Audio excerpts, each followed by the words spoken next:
Krishna, Krishna Krishna, Hare Hare, Hare Rama,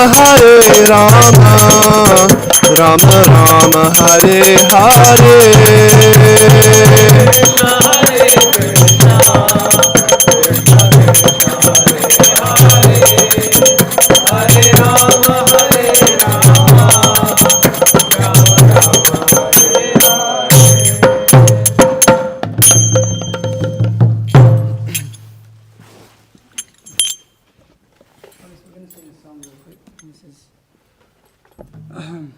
Manare Kahana Gauda Katha.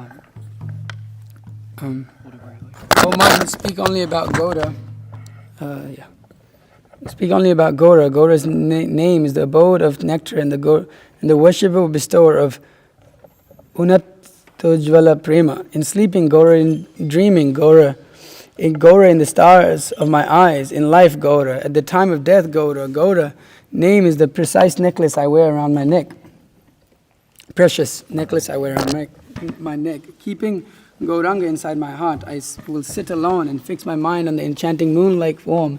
I will gaze in his eyes and become absorbed in his beauty. Without Gaura, I cannot live. Gaura is my everything. I pray to give up my life. Taking the name of Gaura, I will ask for nothing. Gaura's movements, Gaura's nature, Gaura's smiling face, Gaura's love, Gaura's full form, all enter my heart. Gaura is my dharma. Gaura is the object of my karma. Gaura is the essence of the Vedas. I surrender my life at Gaura's lotus feet. It is Gaura who will take me across the ocean of material existence. Gaura is the sensual sound, vibration, and wealth for the person whose heart he manifests. Narahari Das always prays to take shelter at the feet of such a person. Manare na kahana Gaura Katha. Manare kahana Gaura re nama amiyara dhama priti murati dhata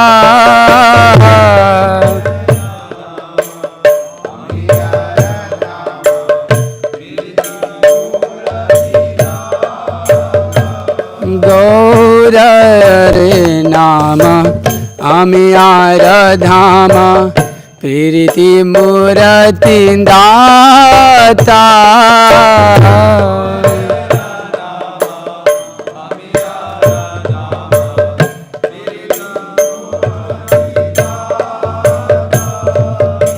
Shayane Gaura Swapane Gaura Gaura Nanera Tara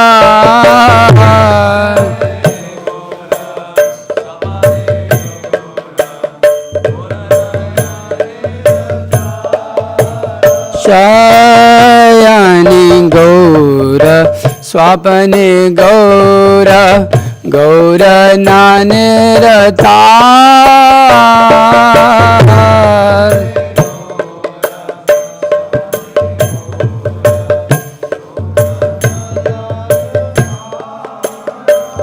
Jivana Gaura Marane Gaura Gaura Galara Hara Marane Gaura Gaura Galara Hara Jivane Gaura Marane Gaura Gaura Galara Hara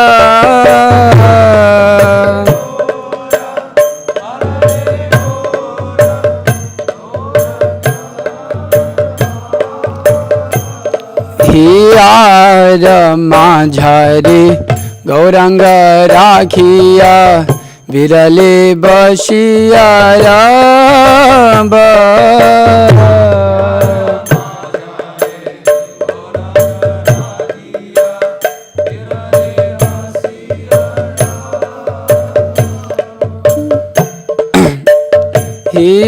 Hiyara Majhari Gauranga Rakhiya Virale Basiya Ramba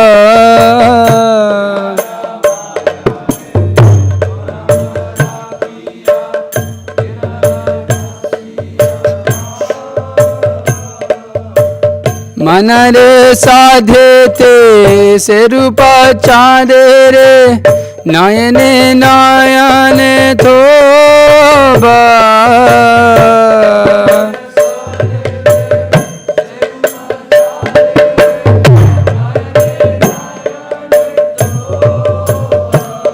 Maner साधे ते से रूप चाँदे रे नयने नयने थोबा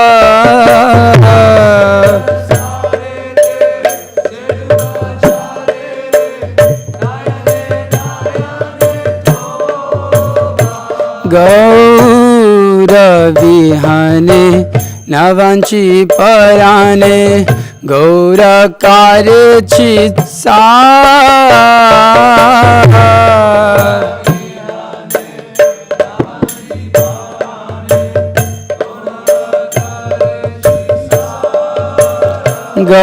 गौर विहाने न वंची पराने गौर कार्य चित्सा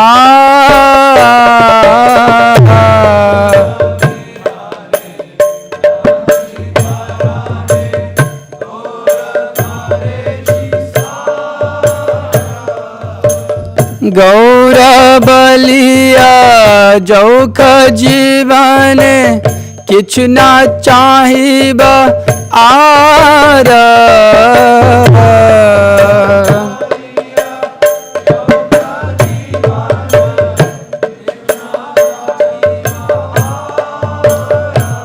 गौर बलिया जौख जीवन किछु ना चाहिब आर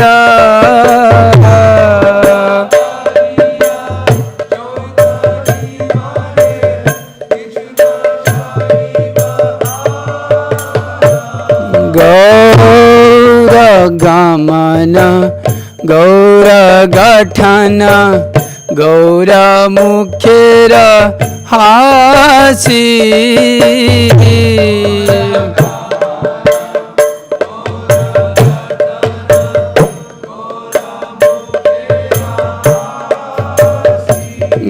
गौर गमन गौर घटन गौर मुखेर हासी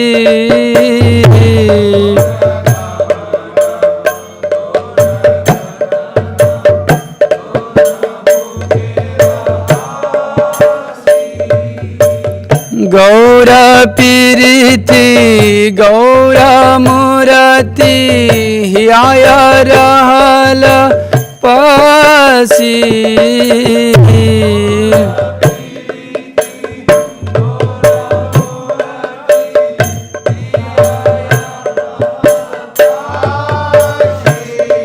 गौर पीरिति गौर मूरति हियाय रहल पासी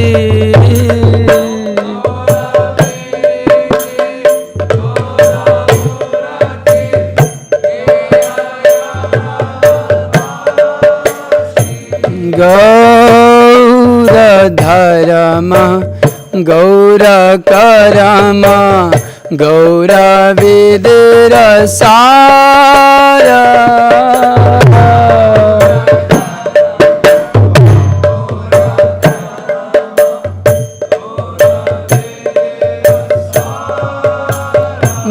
गौर धर्म गौर करम गौर विदुर सार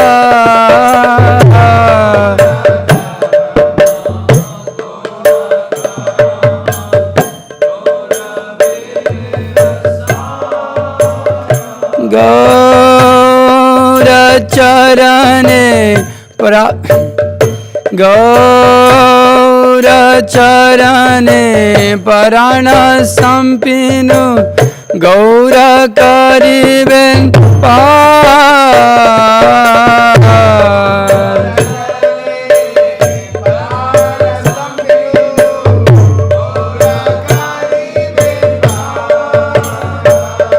गौर चरणे परान संपिनु गौर करिबे पार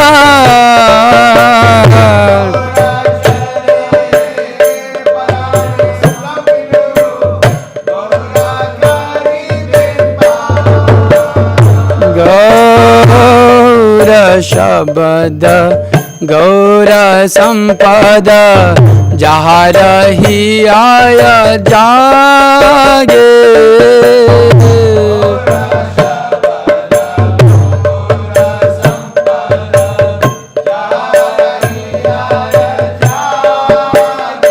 गौर संपद गौर संपद जहाँ रही आय जागे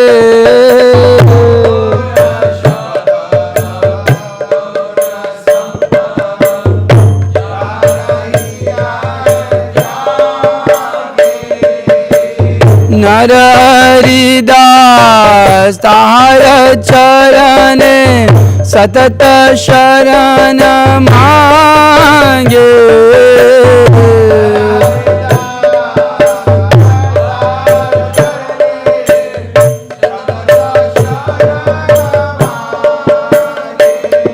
नर हरिदास तार चरणे सतत शरण मांगे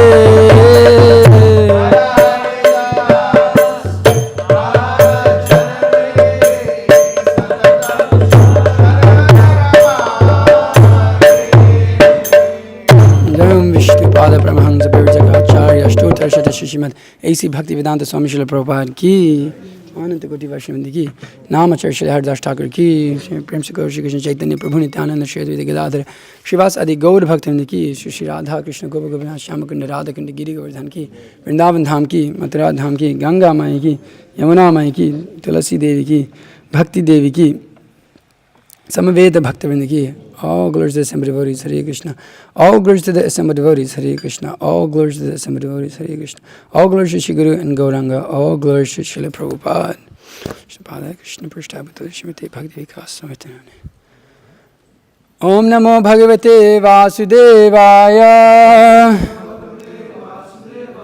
Om Namo Bhagavate Vasudevaya Om Namo Bhagavate Vasudevaya.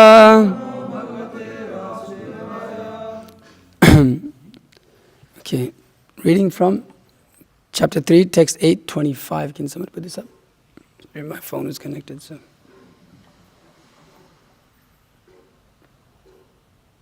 So.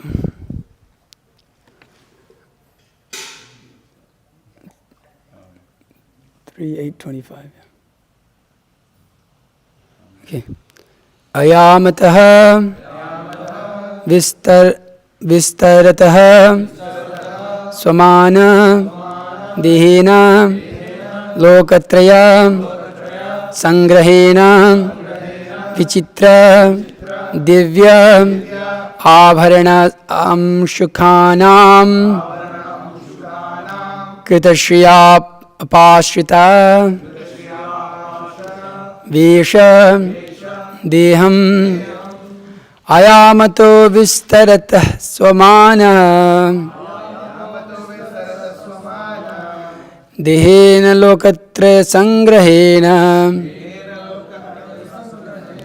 vichitra divya bharana vichitra divya bharanam shubkanam Kritashriya Veshadinaham Ayamato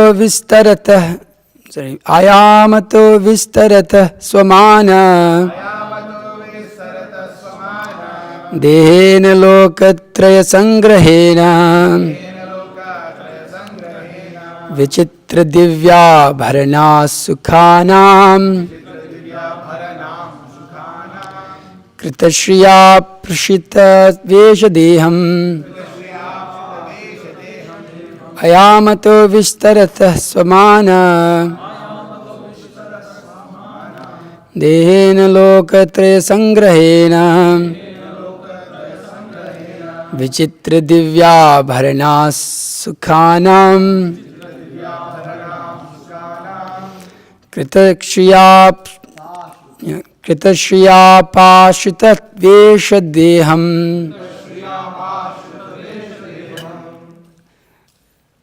Ayamato vistaratha swamana Dehena lokatraya sangrahena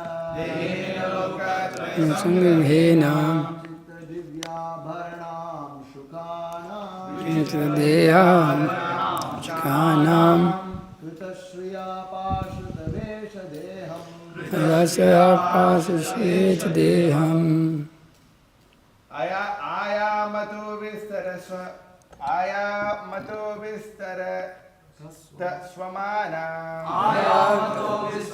स्वमाना देहेन लोकात्रय संग्रहेण विचित्र दिव्याभरणं शुकानां कृतश्रिया पाशुत वेशदेहम्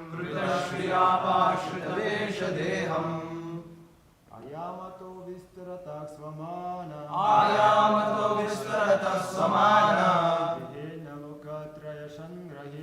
Dehena lokatraya sangrahena Chitra divyabharanam shukanam Tasya pashita veshadeham Ayamata vistarata samana Dehena lokatraya sangrahena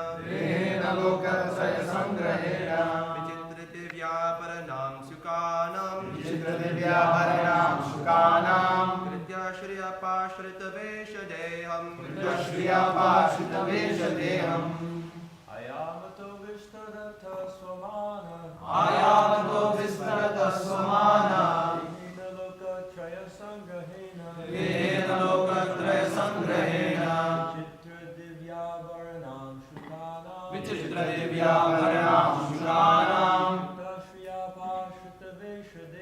Krita pashita veshadeham Mataji's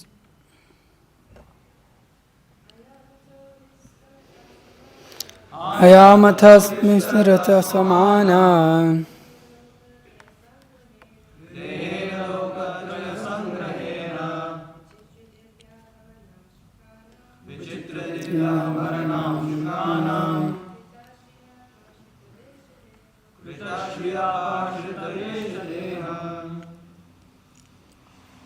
Okay, so Ayamatah by length, Vistaratah by breadth, Swamana by his own measurements, Dehena by the transcendental body, Lokatraya the three upper, middle and lower planetary systems,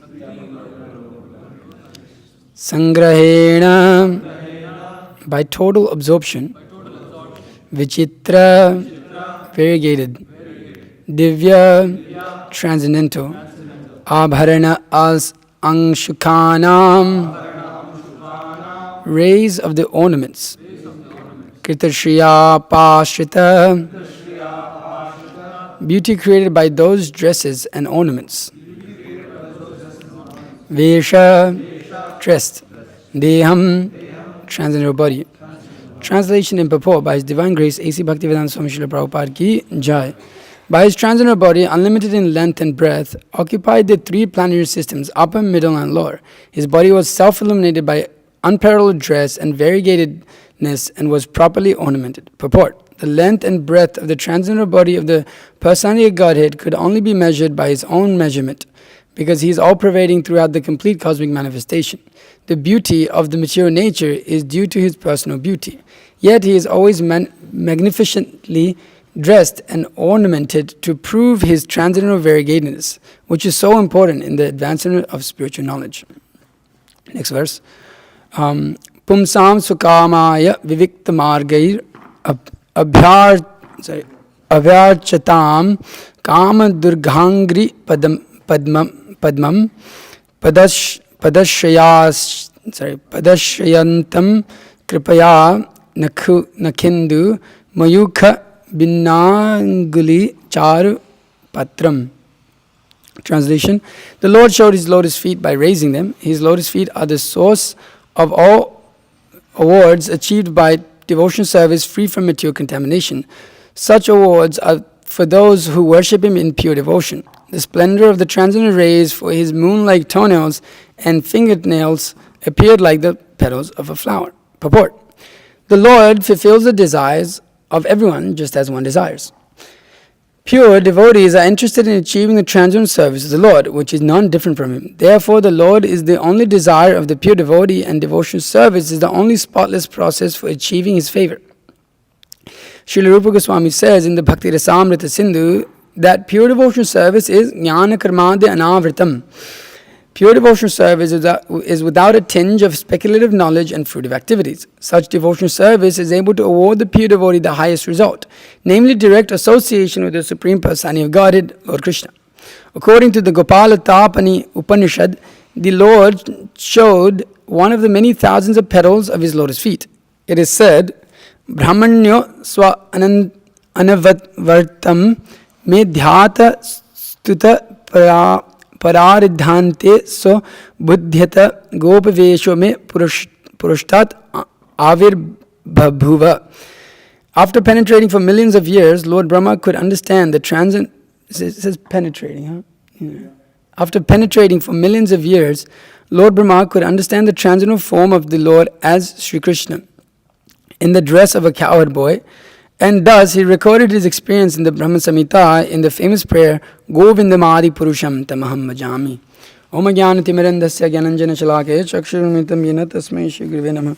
Shri Chaitanya Manubhishtam Stapitam Yena Bhutale Swayam Rupakadamayam Dadati Swapadantikam Vandeham Shri Guru Shri Tapata Kamalam Shri Guru Vaishnavamsha Shri Rupam Sagrajatam Sagana Raghunathan Vitam Tam Sajivam Sadhaitam Savaditam Parijana Sahitam Krishna Chaitanya Devam Shri Radha Krishna Padan Sagana Lalita Shri Vishakam Vitamsha He Krishna Karuna Sindhu Dinavanda Jagadvati Gopisha Gopika Kanta Radha Kanda Namaste Tapta Kanchana Gaurangi Radhe Vrindavani Shri Vishavani Shri Devi Pranamami Hari Vanchakalpadrubhisha Kripa Sindhu Vyavacha Patitanam Pavanibhyo Vaishnavibhyo Namo Namah.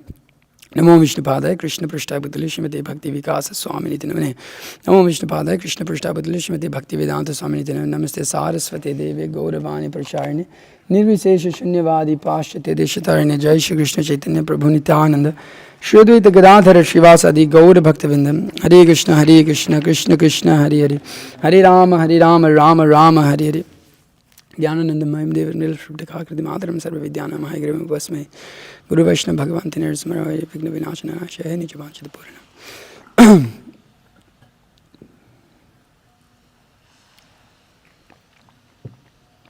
So, here being described the pastime of Lord Brahma here, coming to see the Lord. And Srila Prabhupada describes throughout the different purports that we've been going through here of basically Lord Brahma's journey into devotional service and the strenuous endeavor that he took to come to this level of devotional service, of being able to see the Lord. That although here is described that when Lord Brahma could finally see, you want me to put this up? It's not going through? Okay. Can you I don't like it like here, so maybe can we turn it up a little bit? Or? Okay. So, is that better? Yeah.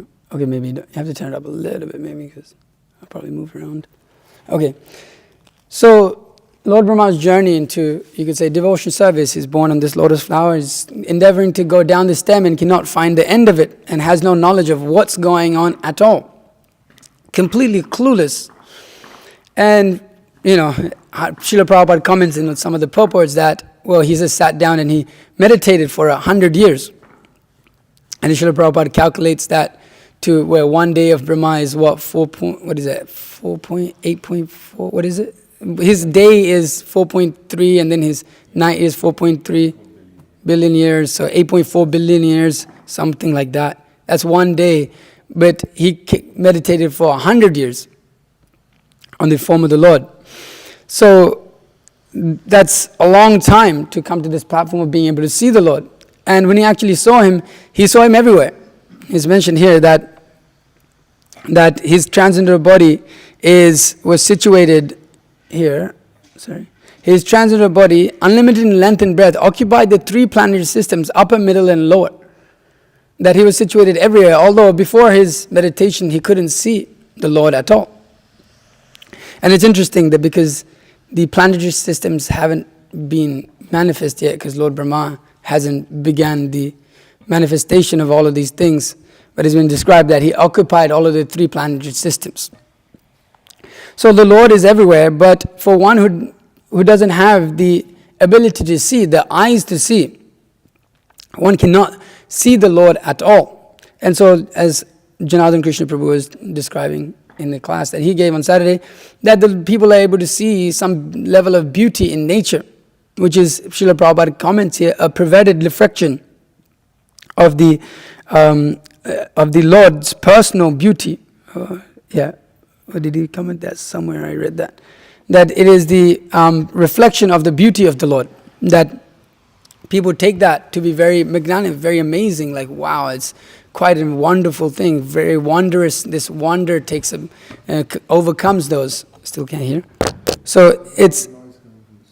Should we close that door? Or a lot of wonder that rasa is exhibited. But people are not able to see beyond that because of their inability to understand devotional service. So here, Srila Prabhupada gives in the next purport, in which the Lord showed his feet to Lord Brahma, and in the translation is commented, his lotus feet are the source of all awards achieved by devotional service, free from material contamination. So Srila Prabhupada starts that purport with saying that the Lord fulfills the desires of everyone, just as one desires. Pure devotees are interested in achieving the transcendental service of the Lord, which is non-different from him. So, very important point that the Lord knows all of our desires. He is present everywhere. He knows everything. He's even, as commented into the previous verse, that he can't even calculate. He can only be measured by him. Because he's operating throughout the whole complete cosmic manifestation. It's inconceivable to us how the Lord is present everywhere and is full of knowledge of everything around us, including our desire, our hidden desires that we have and we don't even know, the Lord is aware of. So the living entity is so minute, and he doesn't even understand his own self, what to speak of others, but the Lord has the ability to understand everything, all at once, simultaneously. So the Lord fulfills the desires of everyone, just as one desires. So according to the desires that we have, the Lord gives us remembrance and forgetfulness according to what we deserve also, in order to fulfill those desires. And so we may have so many desires. Everybody in this material world has so many desires to enjoy in so many different ways. And although a lot of the desires, even the desire to even enjoy such things in this world sometimes makes no sense at all, nonetheless, somehow or rather, whether it's forgetfulness, just illusion, they still endeavor to desire that thing, and the Lord may give it to them. You can see all of the people what they want in this world. Either they get it in this life or the next life, whether it means in the form of a human being or the form of an animal. The Lord gives them that. He makes arrangements for the living entities to be able to fulfill those desires. But Srila Prabhupada comments in this verse here that Anyabilasya Shunyam Gyanakarma Dhyanavritam Anukulina Krishnana Shilanam Bhaktiruttama. He comments in the Chaitanya Charitamrita, he comments there in that Madhya Leela. You don't have to go into that, but you can if you want to. He particularly comments that the Lord actually wants everyone to think of him. Although the living entities all have different desires, the minute living entity all have different desires, the Lord wants all of those living entities eventually to come to this platform of Manmana Bhavamad Bhakta. That the Lord, actually the real desire is to have all of the living entities to always think of him. Not that is Prabhupada comments.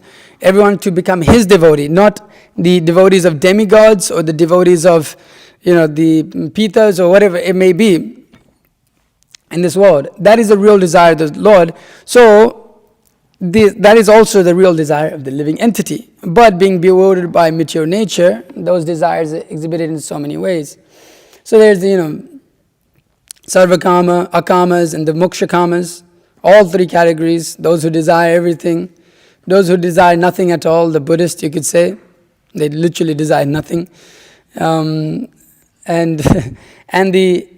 those who desire liberations in different forms, in different religions, they desire to go to heaven, or they desire to merge into the Brahman effulgence.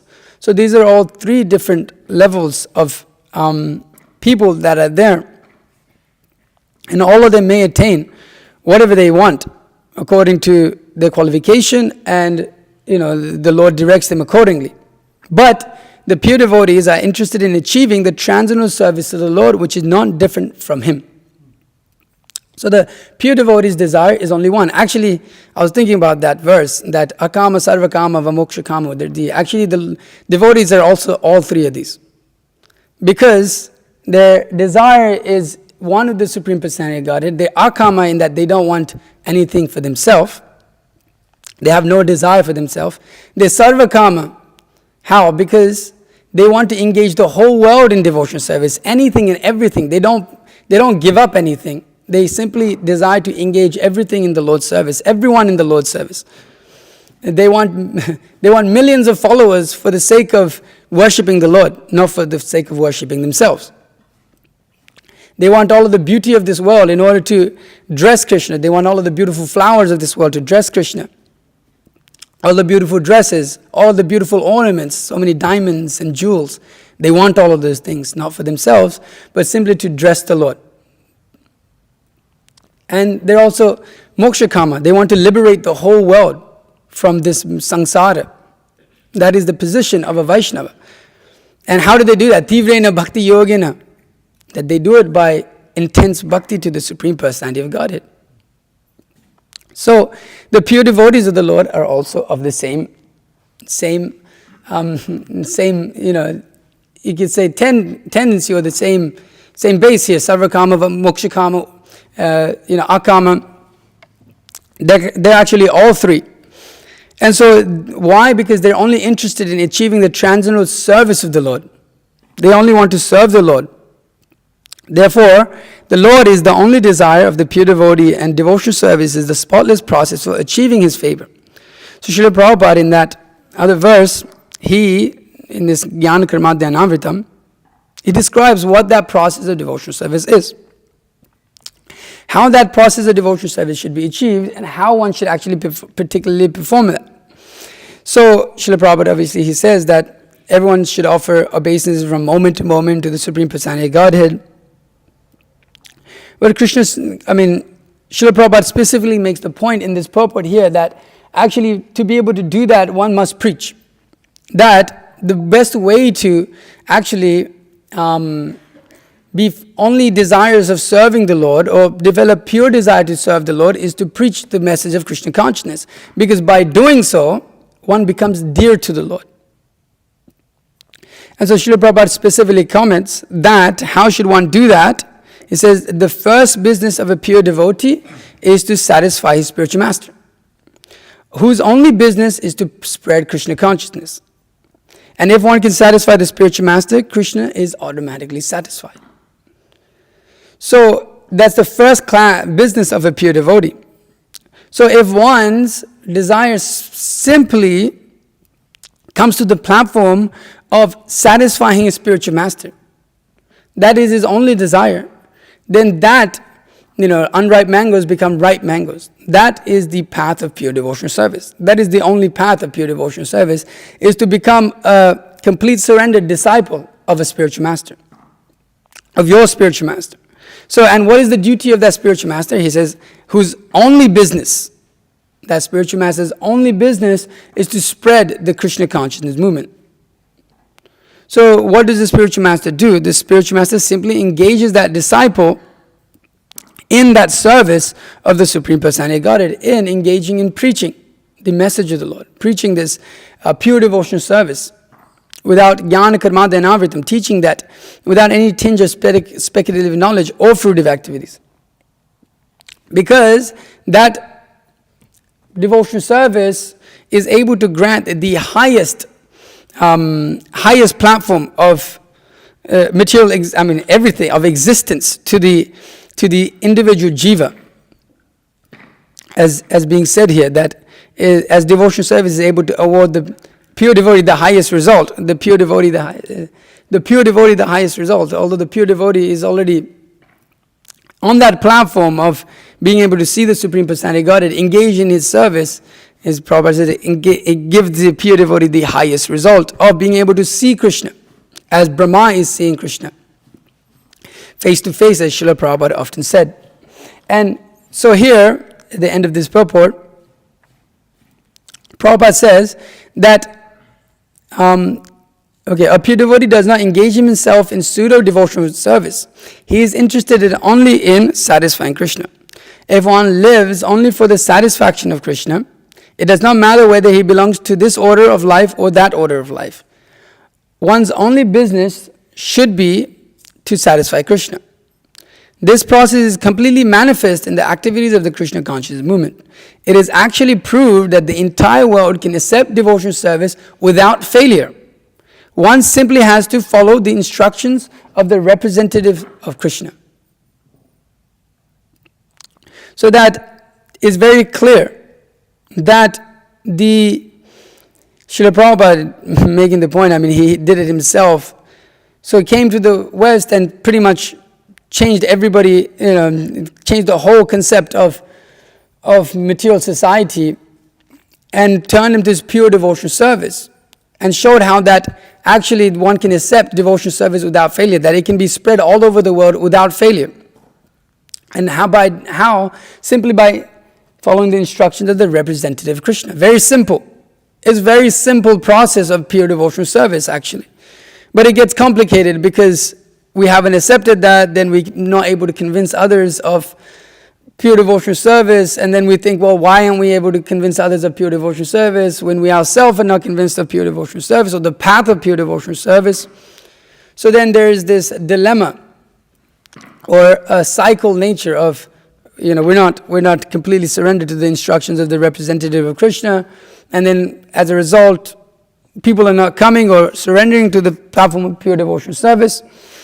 And the cycle goes on, and we're wondering what other things we could do outside of, following that instruction in order to try to bring people to Krishna consciousness or change the entire world.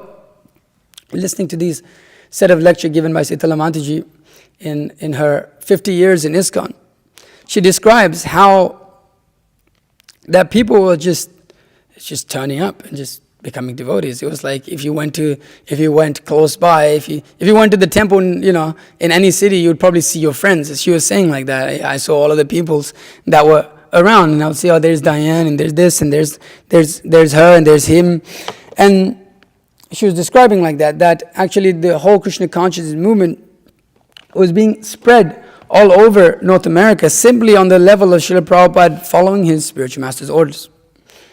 So this jnana karma dhanavritam, that one follows the path of pure devotional service, never being deviated in any way at all throughout his whole life, independent of how hard it is. For example, Lord Brahma, he was performing his, penetrating, as Srila Prabhupada comments here, that penetrating, what is that? Huh? Penetrating for millions of years. Oh yeah, right. After penetrating for millions of years, Lord Brahma could understand the transitive form of the Lord as Sri Krishna. It took him millions of years to come to the platform of being able to be a pure devotee of the Lord or be able to see the Lord himself. And so you can imagine the living entity himself is traveling through so many thousands of different bodies in so many lifetimes, one body after another, millions of years, and finally can come to the opportunity of taking to pure devotional service. That which is available in Srila Prabhupada's books. But we have that experience time and again, that although they're presented with that, they're not able to accept it. They're not able to take it up. They're not able to understand it. So it is a very difficult platform to actually come to. When you go out and you distribute books and you preach and you try to bring people into Krishna consciousness, you can have two realizations. Either, you can be covered by illusion and think, well, Krishna consciousness is not the process and people are not going to take it up. And actually maybe it's not the pure thing. That doubt can come in your mind. Or you can actually, if you have the mercy of Krishna and you have the mercy of the spiritual master, you can develop the vision of how to actually see that, how rare it is and how rare your life is and our life is in being able to come to the platform of pure devotional service or path of pure devotional service. And not only that now we're engaging in trying to get others to come to the path of pure devotional service.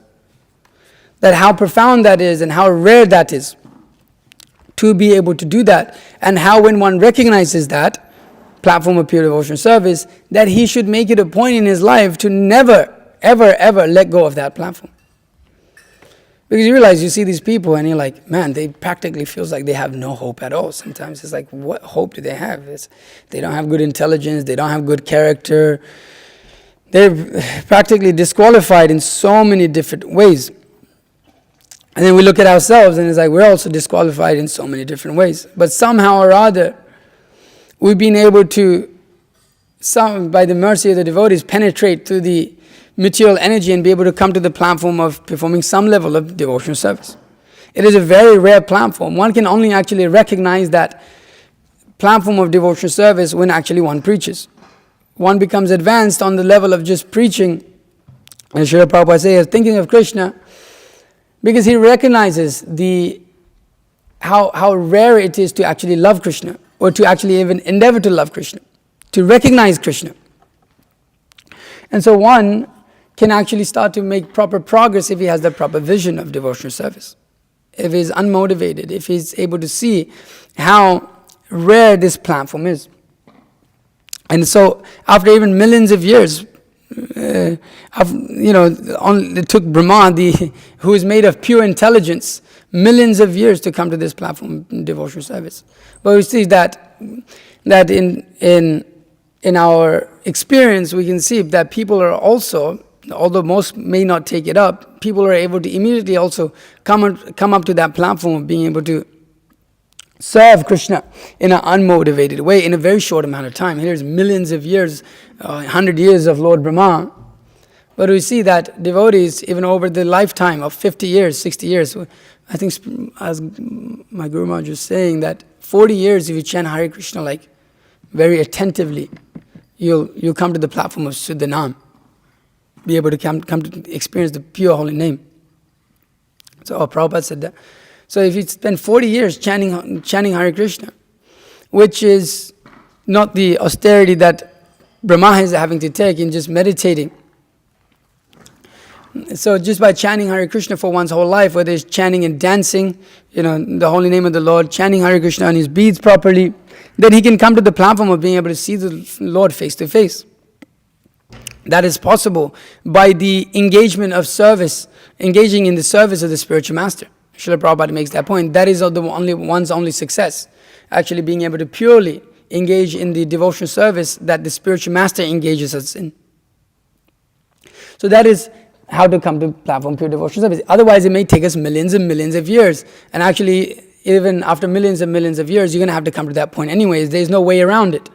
There's no way around not surrendering to the spiritual master. You have to do it. It is the principle of devotional service, is the mula. As the Chaitanya Charitamrita describes, that only by the association of devotees that is arised, and even after liberation, that continues to be the mula, that continues to be the main substance of our devotional service, even in the spiritual world. So there's no way around it, not surrendering to the spiritual master. So one has to perform that process, and one can stop wasting so much time, even within devotional service. You may endeavor in so many ways, but you may not be surrendered to the spiritual master. You have so many of your own ideas, so many of your own material desires, so many of your things, and we look through so many lenses. And endeavor, but we can see that we still have so many attachments, so many material desires. What is the problem? What is the problem? And you see, devotees perform devotional service for 20, 30, 40 years, and they're great, of course, and they're great personalities because it's a very rare platform to be on. But sometimes we see that after 30, 40 years of devotional service, you can observe that the change in character, the change in attitude hasn't particularly happened sometimes. It's the same.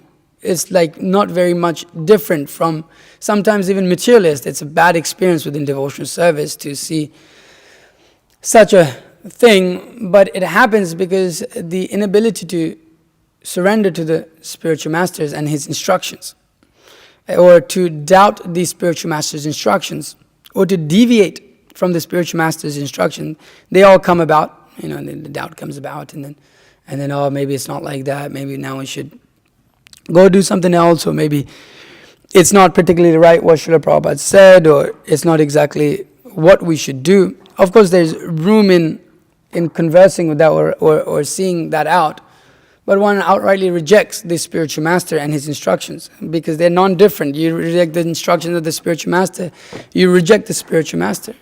They're non-different, as the instructions of Krishna in the Bhagavad Gita and Krishna himself are non-different.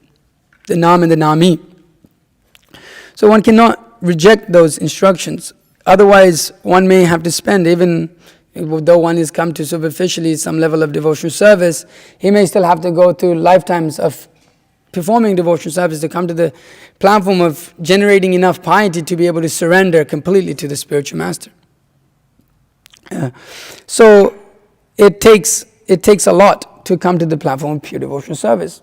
And when one comes to that point, then he's completely satisfied, he's completely happy in serving the spiritual master. The spiritual master is extremely pleased with the disciple, seeing his nature of surrendered attitude that is there. So one is able to make steady advancement in Krishna consciousness, that the pure devotee, he starts to see the results of pure devotional service. And whatever he may do may be of success or superficially no success sometimes. Externally sometimes, even Srila Prabhupada, practically his whole life in India before he came to the West was of no success. How many people joined the Krishna consciousness movement in India? He had one disciple, and even that disciple wasn't so dedicated to Srila Prabhupada. But at the same time, even if Srila Prabhupada didn't come to the West, it was all successful because of his endeavor to surrender to the instructions of his spiritual master. That intense endeavor to surrender to that, tivrena bhakti yogena, to try to fulfill the desires of the spiritual master. So, by doing that, one is able to see the lotus feet of the Lord. One is able to actually gain that darshan, or as Bhaktisiddhanta Saraswati Thakur, we act in such a way that the Lord wants to see us, that we are enjoyed by the Lord. We are actually we don't take darshan. We are actually seen by the Lord, enjoyed by the Lord. So by performing pure devotional service, one is able to come to this platform of being able to see the lotus feet of the Lord.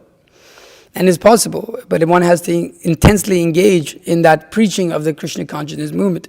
In preaching the message of the Lord, one can't expect one to just go on with life, just simply. You can, in one sense, follow the four regular precepts, chant Hare Krishna, and you'll be okay.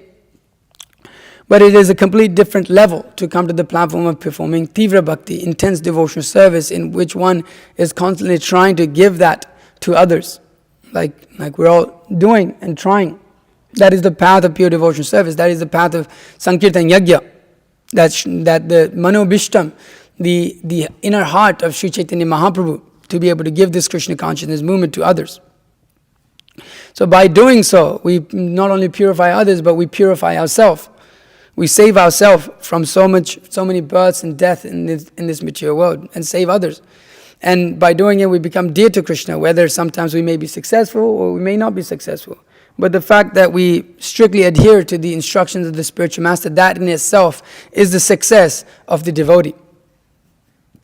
Success is not particularly determined by how many followers and all of that we may get in this life or in so many lives, but is determined by that particular adherence to the instructions of the spiritual master.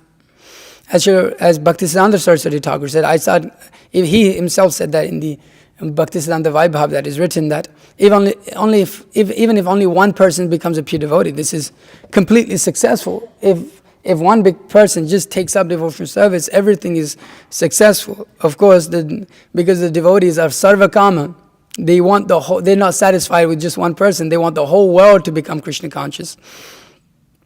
They want to engage everyone in the platform of devotional service.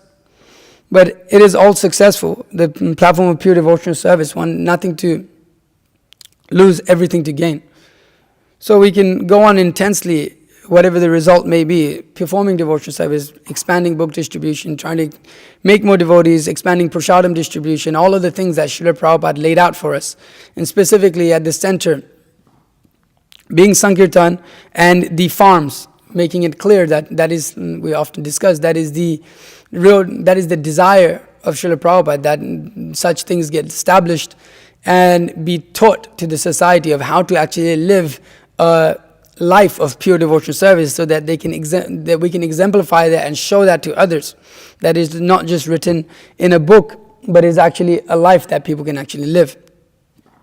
So going on doing that, there's no doubt that we shall come to this platform of pure devotional service. The one does not have to doubt this path at all. It is completely, fully complete in its process. So our acharyas, our own spiritual masters, they're giving us the path of pure devotional service by engaging us in this Sankirtan movement of expanding the Krishna consciousness movement in different forms of book distribution, the farms, such and such. So by engaging in that, by not having any other desire, by only completely keeping that desire to fulfill the spiritual master's desire, and being very cautious in understanding the spiritual master's desire.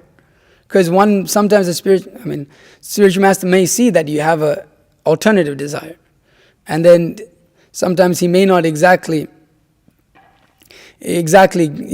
reveal his full desire, knowing that you won't even endeavor to fulfill it. So one has to be cautious. One has to see, okay, what is the spiritual master speaking? What is he writing in his books? What is he emphasizing? And then see how to actually act in such a way that the spiritual master desires, also sees the submissiveness of the disciple and grants unto him the inner heartmost desire of the spiritual master. So we should become ideal in our behavior, ideal in our surrender. Try to become ideal in our surrender, so that we may engage purely in the spiritual master's service. So I'll end my class there. If there's any questions or comments or anything, please feel free to ask. Anything? Anything at all? Yes, Avadut Chandra.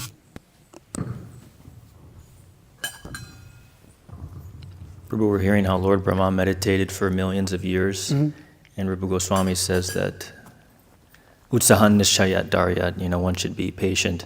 So to undergo austerity requires a lot of patience. So I was thinking that in order to execute the orders of the spiritual master, there's a certain sense of urgency. Like we have to distribute books to everyone in America, we have to build farms, we have to take care of cows. It's like we want to do these things, but it requires a certain level of patience. So how do you temper urgency with patience also? Yeah, it's a very good question. Urgency and patience, the need to go quickly and develop things fast, and then being patient with it. You can't hear, okay.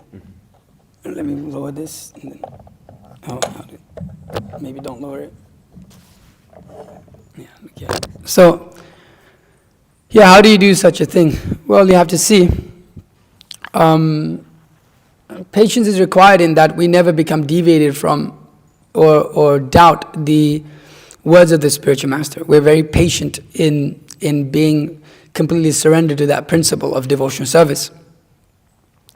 But we may take urgency in doing so many things like expanding that may be required. But we should not particularly be able to expect the results straight away. So then you have to be patient with that. Whatever, like sometimes it's just the nature of things, just like we've been trying to get this renovation going for the last 3 years, and there has been a level of urgency to it that, okay, we need to get it done, but just sometimes Just things don't go the way you want it to go. So amongst those things, we don't become disturbed in our devotional service. Or why is Krishna not giving this? We need to do this. Why is Krishna not granting it? In all of those circumstances, we tolerate those inconveniences that come about and stay surrendered to devotional service, to Krishna and the spiritual master. Sometimes the spiritual master may instruct us in a particular way, and sometimes we try to carry that out, and it seems like, well, that wasn't successful at all. Sometimes we have instructions of Srila Prabhupada, if you do this, this, and this, this will happen, and you may carry that out exactly, and maybe it may not happen. Does that mean now you're going to doubt Srila Prabhupada? How are you going to see that? So one has to be patient in his understanding of pure devotional service. One has to be amongst those situations when one may endeavor, and with the sense of urgency, he has to make sure that he's never, deviated in any way, even because certain results may come about that are favorable, sometimes that are unfavorable, even though you're trying to endeavor for the spiritual master.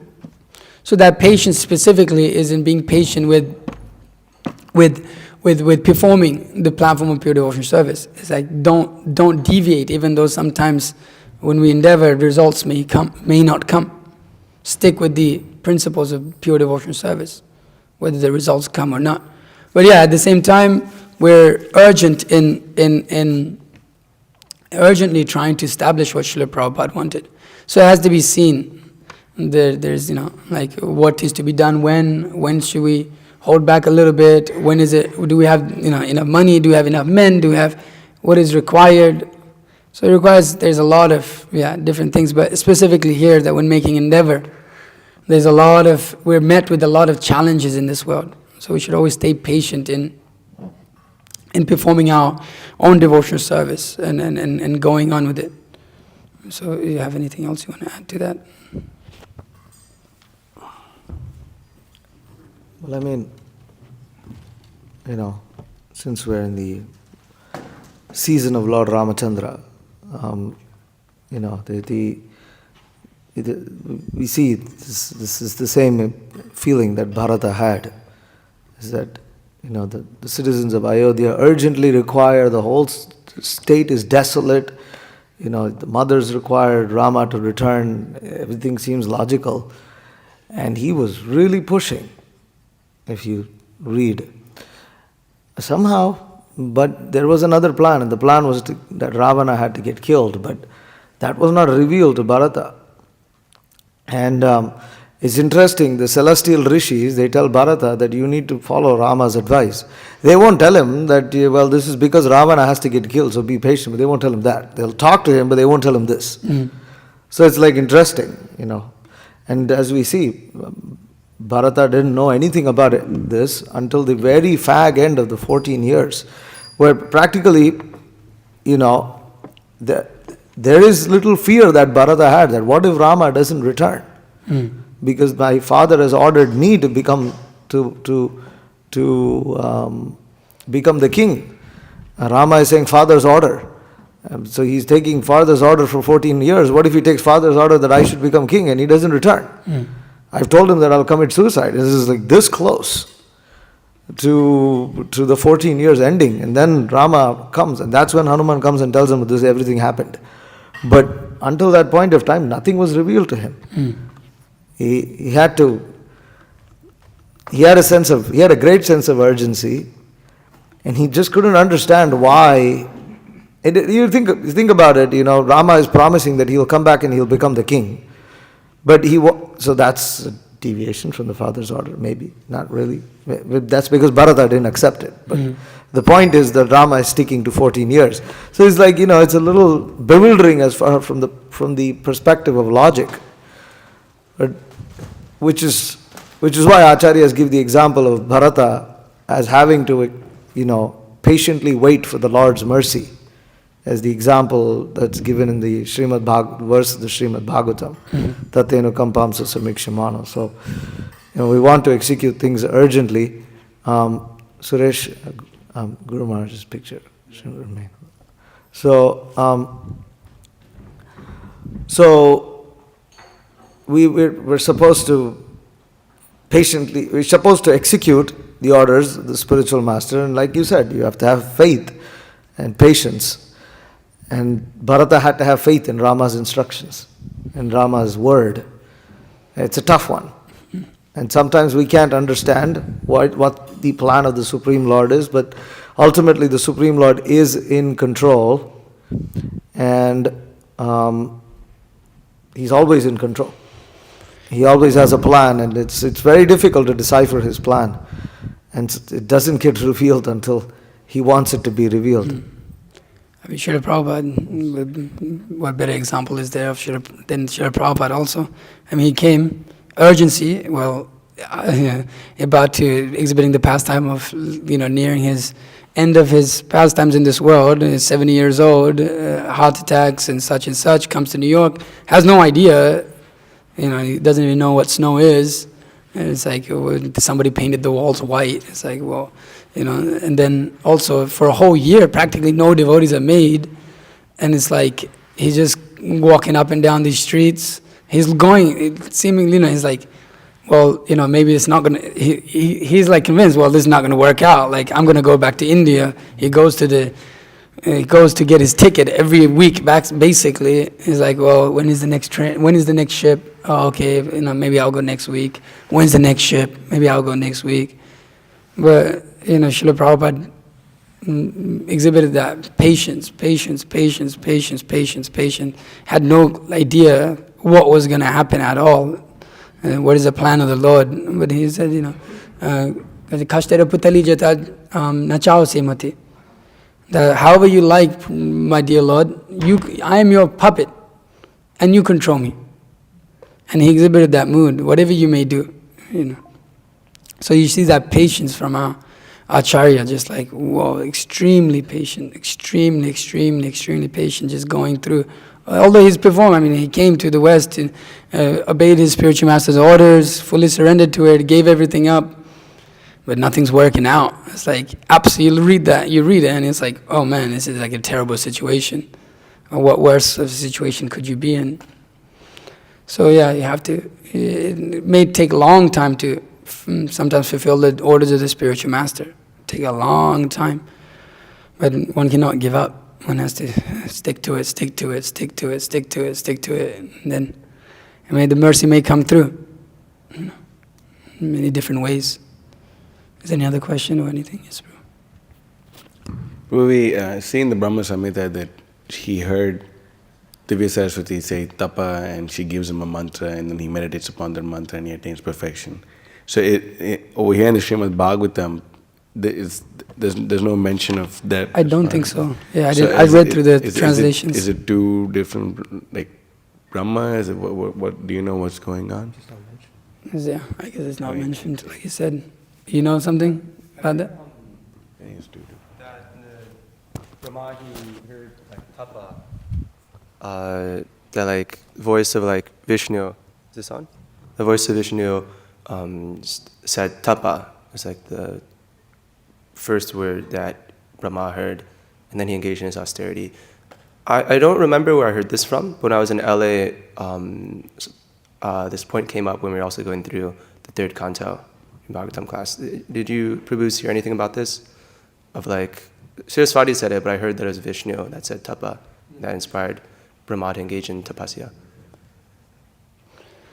So yeah, I don't know. It's not in this section, but we can understand that Brahma was inspired to do such a austerity. So what does it say? What does it say there? No, see the different versions, but Vishnu did say that also. Okay, I'm just talking with this. And then there's also Krishna, the flute of Krishna entering to. That's the Vedas. That's later. So yeah, sometimes I guess it's not mentioned. Just because something isn't described doesn't mean that it didn't happen even here. Because the Bhagavatam sometimes summarizes a lot of things. And just like, for instance, the Rama's pastime, so many things are skipped. Doesn't mean that didn't happen. Just, it says he meditated, but didn't say exactly what happened before or after. Mm-hmm. Yeah. Is there anything else? Yes, Rishi Kumar Prabhu. Just a small comment. I was looking at different verses and purports that were mentioning this patience a couple of days ago. And I was also wondering the same thing with this balance between patience and urgency. And I noticed a lot of the purports where Srila Prabhupada speaks about patience, he balances it out also with the connection of these two, the patience and urgency. So that's like one place to look for like further hearing on it. I think it was, just as a small example, I think it was a Nectar of Instruction.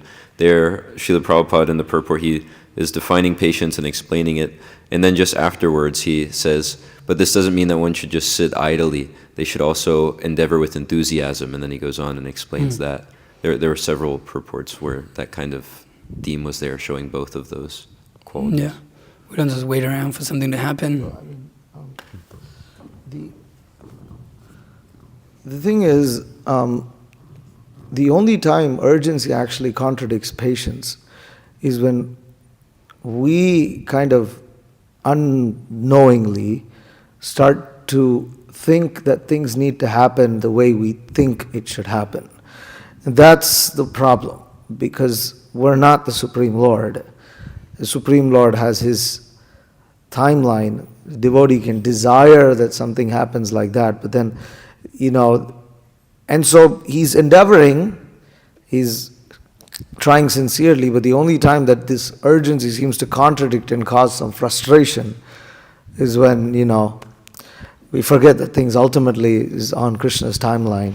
That's the only time that the urgency actually contradicts patience. Otherwise, they are not contradicting principles. Yeah. Anything else from the men? Mataji's anything? Yes, Iman Mataji had something.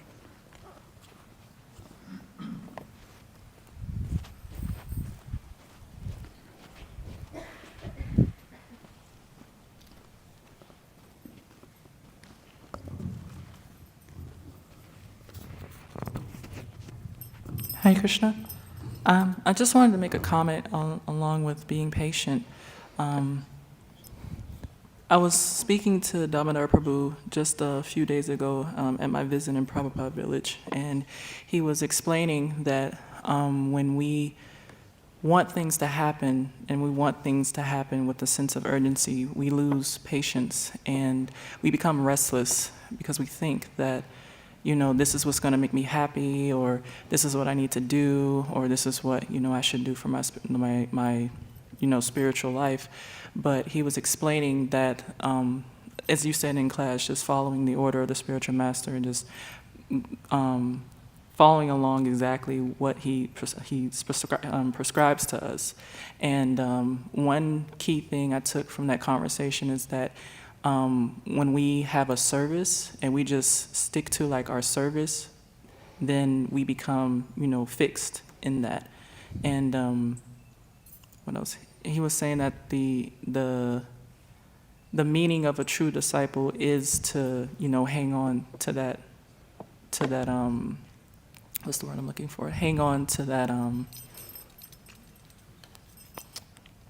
would say that devotion to the spiritual master, and you just continue doing that and just keep going, then everything's just gonna be okay. So I was just really emphasizing that. It's hard to accept about a passion and ignorance. It's hard to accept sometimes that simple instruction or simple service will keep us satisfied, or that things will fructify. It's hard to accept that sometimes. It's like, oh well, why isn't it happening? Why isn't it happening? Why isn't it happening? And it's like the nature, like. Sometimes you want to satisfy the spiritual master, so you want to show results, and you want to show like, oh look, it's like so many devotees coming, but sometimes it's just like, well, we gotta wait, we gotta be patient, we gotta go through it, and the spiritual master is understanding of that also. But that one shouldn't become disturbed or discouraged in his endeavor to try to perform that service. And Srila Prabhupada explains this in the Nectar of Instruction. One should be of first-class intelligence. That means he hears and he realizes. That means he can hear from his authority or the spiritual master what should be done, and he simply, accepts that completely and goes on in life. He doesn't, the spiritual master wants you to engage in one type of service, but then we're like, no, well, I want to do something else, and then, okay, I want to go experience that, then you go do it, and it's not satisfying, and then you go do something else, and it goes on and on and on. So if one has first-class intelligence, then he can just surrender simply. So, okay, is there anything else? You have something? We found a part about Tapa, which we found it near the Chaturshloki. Oh. Yeah, 2:9. That Brahma, he hears.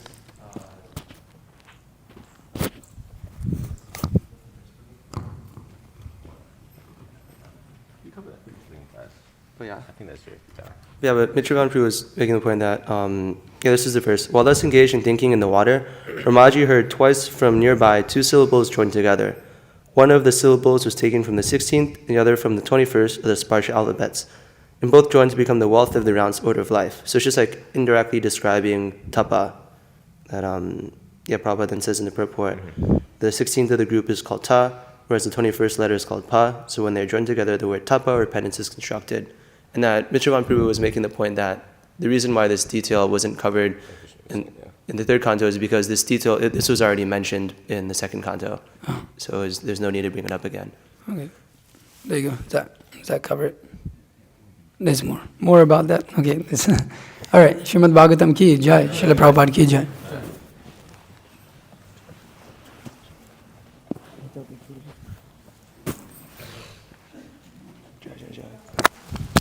Where you going?